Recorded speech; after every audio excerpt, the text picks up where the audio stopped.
Hi friends, good morning. Welcome to yet another broadcast on savings and investment. मेरा नाम Jacob Thomas है और मैं एक फाइनेंशियल एडवाइज़र हूँ। लास्ट वीक मेरा एक कज़िन घर आया था। अभी 23 साल का है, इसी साल एमबीए किया है और पिछले ही महीने उसकी एक एमएनसी में नौकरी लगी है। क्योंकि एमबीए है और एमएनसी है तो जाहिर है कि सैलरी भी अच्छी खासी उसको मिल रही है। उसने मुझसे एक सवाल पूछा जिसके बेसिस पे मैं आज का ये ब्रॉडकास्ट बेस कर रहा हूँ। अब वो मुझसे पूछता है कि भैया मुझे टैक्स सेविंग करने की क्या ज़रूरत है। अभी तो मैं सिर्फ 23 साल का हूँ। अभी मुझे इन्वेस्टमेंट और सेविंग्स की भी कोई ज़रूरत नहीं है। तो मैं एक लॉन्ग टर्म के लिए पैसे अपने क्यों फंसा के रखूँ, मैं उसे खर्च क्यों ना करूँ।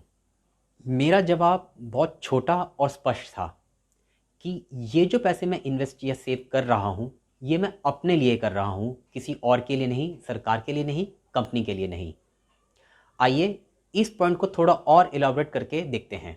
Firstly, Indian government is the only government in the world जो कि एक्चुअली कहता है कि आपको टैक्स में छूट मिलेगी अगर आप पैसा इन्वेस्ट करते हैं। तो ये कोई भी और सरकार नहीं बोलती है।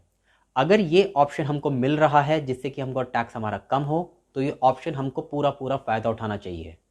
ये जो सेविंग्स एंड इन्वेस्टमेंट का कॉन्सेप्ट है टैक्स सेविंग के लिए, चाहे वो एलआईसी में इन्वेस्टमेंट हो, पीपीएफ हो, नेशनल सेविंग सर्टिफिकेट हो या किसान विकास पत्र हो, म्यूचुअल फंड्स हो, ये गवर्नमेंट इसलिए लेके आई थी ताकि आपको जब पैसे की सबसे ज़्यादा ज़रूरत हो तब ये पैसा आपको मिल सके। तभी ये लॉन्ग टर्म इन्वेस्टमेंट्स इनको बोला जाता है। अगेन, आप पूछेंगे कि सबसे ज़्यादा पैसे की ज़रूरत कब होती है। आप किसी भी फाइनेंशियल एडवाइज़र से पूछेंगे, वो आपको यही बोलेगा कि पैसे की सबसे ज़्यादा ज़रूरत 50 से लेकर 60 साल की उम्र के बीच में होती है। ये वो लाइफ स्टेज है जिसमें कि आपके बच्चों की हायर एजुकेशन होनी है, उन्होंने एमबीए करना है, एमबीबीएस करना हो, पढ़ाई के लिए बाहर जाना हो, तो एक पैसे की बहुत सख्त ज़रूरत होती है। दूसरा, आपके बच्चों की शादी होनी होती है। अगेन, ये कई लोगों के लिए एक ड्रीम होता है कि मेरे बच्चों की शादी अच्छे से अच्छी होनी चाहिए। आपको अपने रिटायरमेंट के लिए भी पैसा बचाना है। बच्चों की पढ़ाई, शादी के बाद जो पैसा बचता है वो रिटायरमेंट के लिए बचता है। और कई लोग इस उम्र में ये भी सोचते हैं कि मेरे को वापस अपने होम टाउन जाके भी सेटल होना है। और ये सारे लाइफ के वो गोल्स हैं जिन्हें कि आप मिस नहीं कर सकते, आपको उनके लिए पैसा चाहिए ही चाहिए। तो मेरा सिर्फ ये कहना है कि आप जो टैक्स सेविंग के लिए पैसा इन्वेस्ट करते हैं ये आप अपने लिए ही करते हैं और किसी और के लिए नहीं करते हैं, और उसके लिए आपको करते रहना चाहिए। यही इन्वेस्टमेंट जब आप 50 या 60 साल के हो जाएंगे, इनकी मैच्योरिटी होती है और ये पैसा आपको मिलता है। इन्हीं इन्वेस्टमेंट्स को हम लॉन्ग टर्म इन्वेस्टमेंट्स कहते हैं, और जब आपको सबसे ज़्यादा ज़रूरत होती है ये पैसा आपको मिलता है।